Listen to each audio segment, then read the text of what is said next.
So hey guys, welcome to another video. And Australian Grand Prix 2026 ख़त्म हो गई है। तो मैं आपको बताने वाला हूँ कि ऑस्ट्रेलियन ग्रांड प्री में क्या हुआ था। तो फर्स्ट हम बात करते हैं अपना ऑस्कर पियास्ट्री की कि ऑस्कर पियास्ट्री ने रेस जो है वो स्टार्ट क्यों नहीं की।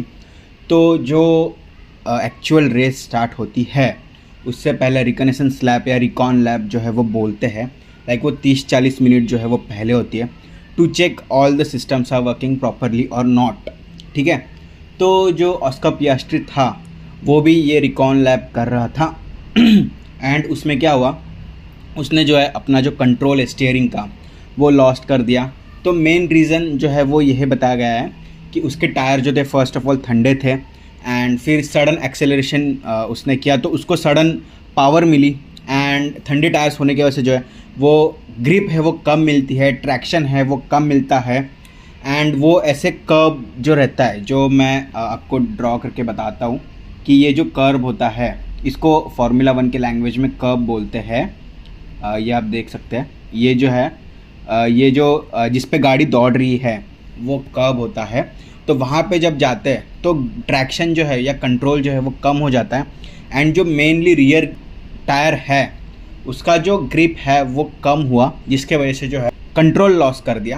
एंड इसमें कार्स की भी गलती है एंड ड्राइवर की भी गलती है, तो दोनों की गलती है। तो ऐसा नहीं है कि कार गंदी थी या ड्राइवर की अकेले की गलती है। हाँ, थोड़ा सा ये अनकंट्रोलेबल हुआ।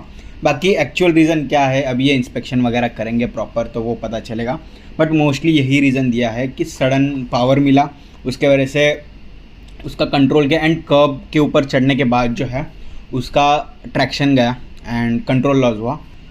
फ़ोटो है आप ये देख सकते हैं। तो इसने अपने फ्रंट विंग्स, टायर का सस्पेंशन एंड नोज़, ये जितनी भी सारी चीज़ें वो लॉस कर दी एंड इसको 30-40 मिनट में रिकवर नहीं कर सकते थे। तो मतलब टीम ने बोला कि नहीं, हम नहीं रेस करेंगे। फिर it was sad for Oscar Piastri, like उसका होम ग्राउंड था तो मुझे बहुत बुरा लगा। फिर इसके बाद बात करते हैं एक्चुअल रेस की। तो आइजैक हजा का जो है वो इंजन फेलियर हुआ on lap 11 and he was like doing great, like चौथे पोजीशन पे था ये बंदा एंड वो जीत सकता था, पोडियम भी मार सकता था, but it was unfortunate for him. तो इसके बाद बात करते हैं फरारी के ब्लंडर की। जब आइजैक हजर का एक्सीडेंट हुआ एट लैप 11 तो 12 पे सारी गाड़ियों ने पिट किया except the 2 great drivers Charles Leclerc and Hamilton. इन्होंने जो है हैमिल्टन ने जो है वो 28वें लैप पे पिट लिया एंड जो चार्ल्स लेक्लेयर है उन्होंने 26वें लैप पे पिट लिया एंड ये उनके लिए स्ट्रेटेजिक ब्लंडर साबित हुआ, क्योंकि अगर वो, मुझे ऐसा लगता है कि चलो अभी बात करते हैं।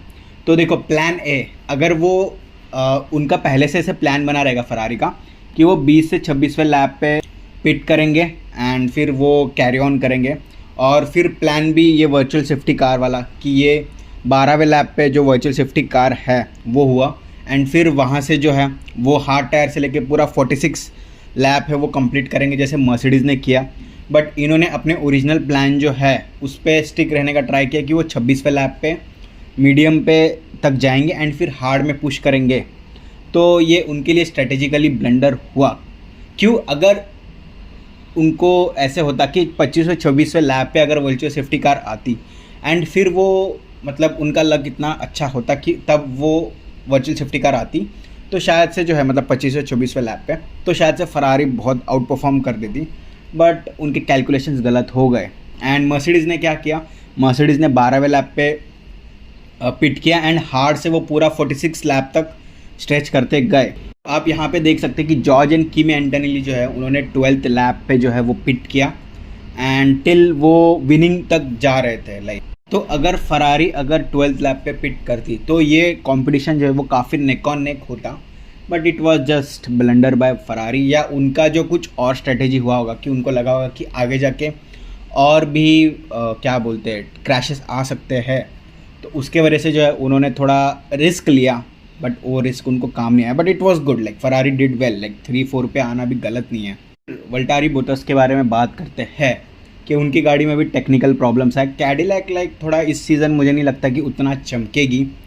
बाकी फर्नांडो अलोंसो की बात करते हैं, लाइक इनके गाड़ी में भी टेक्निकल इश्यूज़ आए थे एंड बहुत सारी दिक्कतें हैं वो आई थी।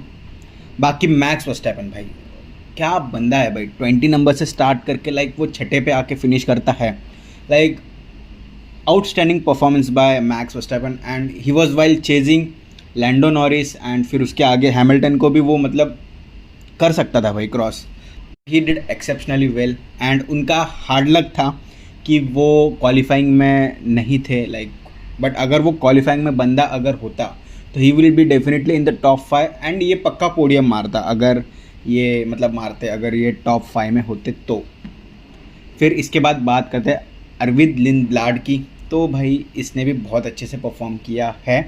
लाइक 9 से स्टार्ट करके 8 पे ख़त्म करना in the first race, like racing bulls के टीम में फर्स्ट रेस ही वाज लाइक आउट परफॉर्म किया इसने एंड बहुत अच्छा किया।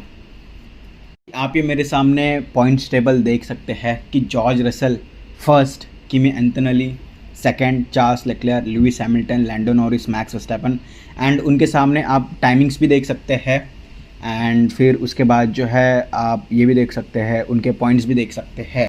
बाकी उसके बाद आप लास्ट के भी देख सकते हैं कि it was very sad for Oscar Piastri and as Oscar Piastri fan मुझे बहुत बुरा लगा कि ऐसे हुआ, बट चलो ठीक है कोई नहीं, next race will be come back. Constructor championship के पॉइंट्स देख सकते हैं कि मर्सिडीज जो है वो 43 पॉइंट्स है, फरारी जो है वो 27 है, मैक्लेरन जो है वो 10 है एंड रेडबुल जो है वो 8 है।